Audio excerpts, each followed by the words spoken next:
you home. And you embody that in your purpose. See, I had purpose before you had pain. And so, when you embody that in your purpose, I can leave that with you. And so that's what I strive to do with these children. I'll be at Beecher High School on the 17th. I was working at Beecher yesterday out of the middle school with 3 young men that want to rap. These guys were novice, of course, but at the same time, they were full of inspiration. They said, we wanted to write something perfect for you. I said, don't write anything for me. Write for you. Whatever you do for yourself. Be selfish. There's no one that has been successful that at some point was not selfish. So the selfishness is okay. Because sometimes you have to make decisions that are going to change other people's lives, but you have to make sure that you're loving yourself first. So that whenever you go somewhere, I tell the kids all the time, like wherever I go, there's this love that I have for me that it took time to develop. I didn't understand offhand when people used to tell me, you need to love yourself first. Take that time, that intimate time to be in silence. Take that intimate time to be still.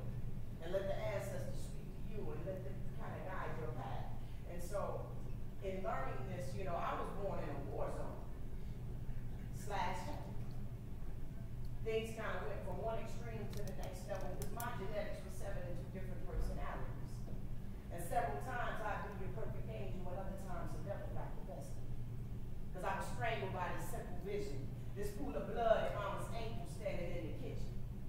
It was the evening of August 6th, and she was bleeding, scared, about to miscarriage. My male parent was pimping, drug pushing, and this and that. This isn't the perfect place for me. Before you know it, it's the birth of the poet. Papa's in the penitentiary for murder to some odd degree.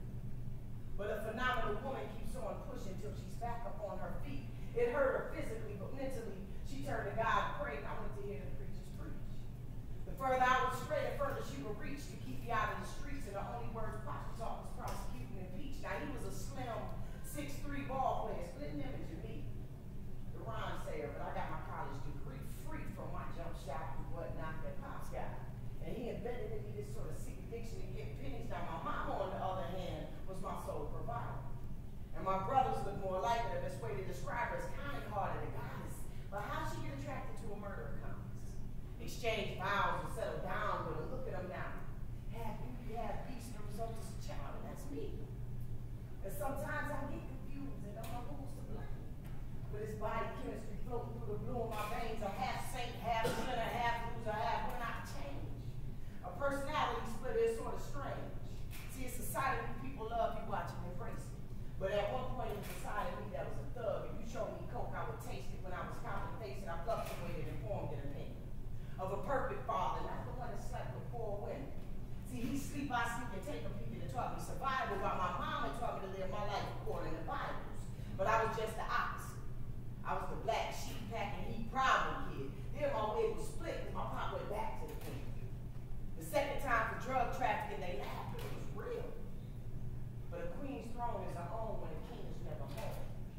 And since a fetus, she's been feeding us and promised she'd never leave us and never left. And spoke of poverty so eloquent. Believe, I never requested being conceived. But since I manifested, I realized I'm a blessing. I'm the seed of a scattered life pattern, and my culture and creed and the blood that I bleed is the fruit leaves that fell from the trees. Please believe. You don't have a choice in being born. But that's the only thing you don't have a choice in. And that's something that I like to leave with children, that anything else, you have a choice. Nobody can tell you, oh, it's just too late for you. Me and my brother Jimmy, we went to Star Commonwealth in Detroit. I go there at least twice a year. I've never gone and seen the same children. Because that's how many children come through this system. These children have been kicked out of every school in Detroit. There's no more options for them as far as schooling. The first thing I tell them, these people have counted you out. Now it's up to you to decide to count yourself out. Because they don't matter. That doesn't matter. So many people counted me out. You understand? After graduating from college and pursuing music started writing for Fubu, the clothing line in New York City. So I ended up in New York City, right? And everybody was like, okay, cool, you know, you must be doing very, very well off since you're in New York City writing for Fubu. Well, that's what you think. I took Flint with me to New York, okay? I'm in the South Bronx running around with some people I have no business with, doing some things I had no business doing, and I was raised with the book. Wow, right? So now, I am in the process of saying, do I nurse this back even up and keep it to myself? Or do I let people know and then I may lose my job? So I decided plan A, right? Came home to Flint for it was Christmas and New Year's, so I was going to be home for about a month to visit my family. My mother caught me feeling the womb. What's the problem? We have a history of breast cancer. Just you know, let me see. No, I'm all right. I think you need to go to the doctor and get it checked out. While you're here, I ended up going to the doctor and found out I had breast cancer. Youngest breast cancer patient my doctors had ever had. I ended up having 5 surgeries. Had to quit my job in New York because I couldn't be there. I, at that time, met a doctor from India sitting down outside a doctor's appointment. And he was walking past and he said, you seem very troubled, but your spirit is very, very strong. And I started talking to him and he said, have you ever decided to heal holistically? Because I was telling him I really was not, I didn't feel well about putting chemo into my body and all these things at such a young age. They told me I would never be able to have children.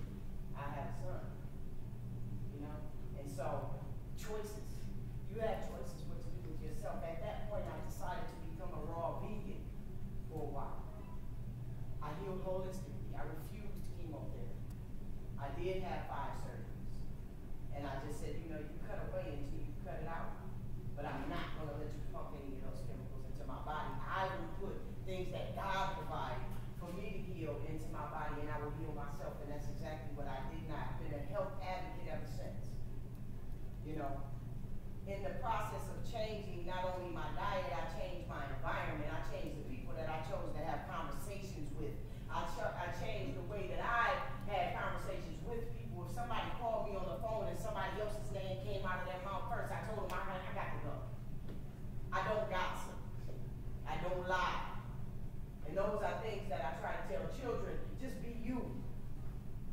You know, and that's when everything just starts flowing, because there's not 2 pebbles on the ground anywhere in this world that are the same. So what make you think that there's another you somewhere else? You can't even compare yourself to nobody. And once you embrace the individuality in people, everybody is beautiful. Because everybody at that point has this uniqueness about them that you have to embrace. You know, because I can go and I can meet you, I can meet you, I can meet you. I'll never meet another you again. And sometimes I sit in airports and I marvel over the difference in people when I'm in other countries. And I see somebody come through and it arouses questions like, what made him dye his beard orange? It's part of his culture.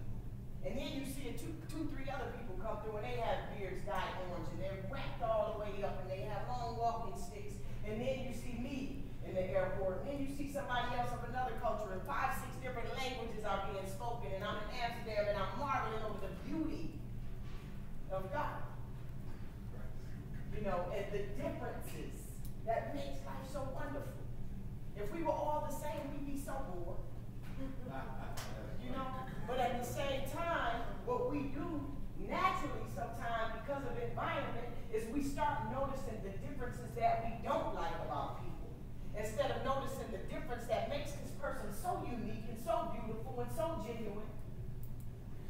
And so now we create this disaccord with one another energy-wise. We don't even know, you don't even know me. I don't even know you, but I've developed this perception that is my reality for you and I don't know you. Why would you treat your own spirit like that? You know, why treat your own spirit like that? Because you are going to embody that emotion that you have towards someone else. My advice to everyone is when you wake up in the morning and when you go to bed at night and throughout the entire day, love.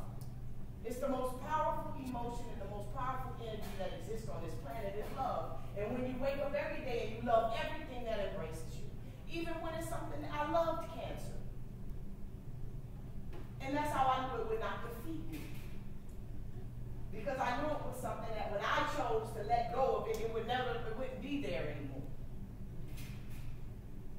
And it will never occur again. I can tell anybody right now, because of the way that I live, and the way that I eat, and the way that I pray, and the way that I meditate, and the time that I spend with people that I know love me, and the love that I emit to the universe, I know that disease will never touch my body again, because disease is just dis-ease. I am at ease with the way that I live my life. You know, I'm at a very peaceful place in my life every day. A friend of mine I was talking to recently told me I had to let go of this toxic relationship that was in my life. And I've been so happy lately, and I haven't had any headaches, and I haven't had any, I haven't been caught any colds. And we talked a while back, and I saw this was going to take this person down a road that wasn't right for them. And so knowing that people can come into your life, but when you love yourself enough, you love yourself enough for you and the person you've allowed into your life. So when they go, it don't matter, because the love is still there, because you was loving yourself enough before they came. Now you're just going to make room for more love. And so that's, like I said, something I would like to just leave on your heart, just to love each other and embrace one another as brothers and sisters, and share your love with people, and share what's good, all the good that God has put into you. This is a marvelous life that we've all been given an opportunity to live. We only get one. Make the best of it. Heal yourself. And I'm not talking about from any dis-ease that you have in your body. I'm talking about just simple negative thoughts. Heal yourself. Nobody else can heal you of anything you're going through. Somebody might have woke up this morning and was like, I really don't want to go to this recent teach thing, or, and the people that didn't show. And I told Keisha, it doesn't matter who comes. Whoever is anywhere at any point in your life was meant to be right there. The only time that exists in this world is now. That's what my watch has on it. My watch don't even have hands. It just says now. So that it reminds myself, all the time, cherish what you have right now. Right this minute. What we did 10 minutes ago will never exist again. What we plan tomorrow. And we realize that stress, we create stress in ourselves by anticipation. Oh man, if I buy this right now, I'm not going to be able to pay that. If you got it and you want it, it's going to bring joy to your life right this moment. Give it. Because whoever made it needs something. That's why it's a barter system. Love the energy barters. When we chase money, money is numbers. Bob Marley said that money is numbers. And when you chase money, you're chasing numbers. And numbers never end, so you'll never find happiness in numbers. Your soul has much more purpose, I think, than green ink on a piece of material paper. And that's as an artist, I make my music from a standpoint of love. And every song that I write, everything that I do it. I love myself first, and then I write the song. And then people say, I feel a certain energy when you speak, or when I hear your music, And I have a song on my new project called Cool Kids, right? I'm going to share it a little bit with you, and I'm going to get out of here. On Cool Kids, in the first verse is for a little girl. And I say, I know this little kid that wakes up every morning to a fistful of tears. They start pouring from a glimpse in the mirror. She keeps her head down, it's hard to lift her chin. But she keeps it all in, the pain, she's ashamed and wish she get all in. Such a precious little mind is controlled by the media, is eating at soul. Because she never sees the image and resemblance of herself that's labeled as beautiful. And plus, she's never told, so the women in the video is all that she knows. And that ain't even the half the perception of her complexion. The skin is too black. But whoever told you that, they lied. Your God is your beautiful little star. And then I know this little boy. His papa went to prison right before he turned 4. And he been in for 10. He was told his mama couldn't make a boy a man. So in search for a figure he could follow as a father, he begins to pretend that he's tough and untouchable, such an uncomfortable front for his friends. Because he's the mama boy type, not a boss, not a mama boy like. the reality, and sadly, it's self that it fights. That's a battle you'll never win, baby boy. Stand out instead of trying to fit in. Why mimic what a fool is? Really, you're a king and a ruler of the cruel kids. And it's a message to the youth. Never try to live a lie when you're the truth.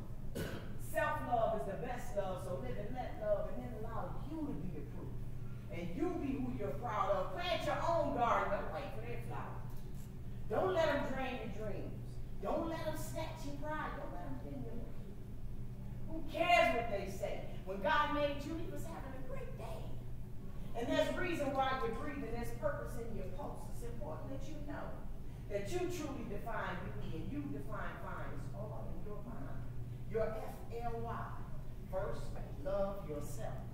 Rise and fly. All right? And I have a habit of zoning in on children when I do that because it's really for them.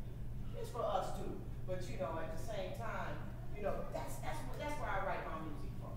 But it took me to love myself to do anything else, you know, before I could do anything. Because that whole process of healing from cancer, I ended up moving to Detroit, Michigan, and I started teaching at an African Center school. And that is the point when I really found who I was. When I was surrounded by these ex-Black Panthers and these revolutionaries that told me, you know, you come from royalty, young lady, little sister, you know, and they started grounding me, and that's when these locks came about. And, you know, I had already had natural hair, and I was kind of feeling the culture thing. I knew I had to gravitate back towards my roots. And so in that process of teaching for those 7 years and healing, I grew in love with children from everywhere, and I knew I had to get out of the classroom because I couldn't reach enough children in the classroom. And that's where Mama Soul came from, teaching at an African Center school. All the children called the teachers mamas and babies, and we had a man and woman in every classroom because majority of the kids on the east side of Detroit didn't have both parents at home. Alright, so in that process of teaching, I fell in love with myself, and I fell in love with myself through my history, through my heritage. That's what made me realize how royal we are. And so I had my son, and I quit my job, and I was telling Keisha, she said, tell him when you started pursuing music full time. And perhaps she asked me to do that, but I was out about it. But that's when I decided to pursue music full time, is when I had my son. And I realized I couldn't be as effective as a mother in being in a classroom until 7 o'clock at night. School was out at 3 o'clock. I found myself leaving at 7 because I was there cutting hair, washing hair, tutoring, washing clothes, cooking dinner for kids that wouldn't eat when they got home. And I realized there's no way I can do both. And I had to quit. And the children were heartbroken. And I said, I'm open to you. I still communicate with most of my students to this day. I have godchildren from teachers whose parents asked them, who do you think would take care of you if something happened to me? And they said, Mom, so. And so I went to baptisms. I have a slew of godchildren, so I have to make a lot of money so that I can have a big old house, and so that anytime if my godchildren need to come and be mothers, they can come stay with me. But after teaching, and I had my son, I quit my job. I lost everything except my pride. And I lost my house, and I moved back to Flint, Michigan. And when I moved back to Flint, Michigan, in my mother's house with my child, that's when humility fully set in. And that was very important. And it's important for all of us to know that when you love yourself, it doesn't matter where you are. You can be in a basement or an attic. You can be on a corner with some addicts. But if you love yourself, you're going to make the right choices to get yourself in a brighter light. And that's what I did. And I worked adamantly day in and day out, and I continue to do so on my music and my message and motivational speaking. And that's all I do, you know. And so now I'm able to fully take care of my son, who's been able to move on his own. And I'm pursuing a lot of big things. Keep me in your prayers. And because I have a lot going on right now, a whole lot that can really change the whole outlook on people from Flint. When this whole thing that I have going on right now is over. And it's all sealed up. I just can't tell you right now. I want it so bad, just spill it out and be like, guess what I'm doing right now. But I can't tell you. But, you know, that's part of it. But, again, thank you guys so much for having me. I appreciate it.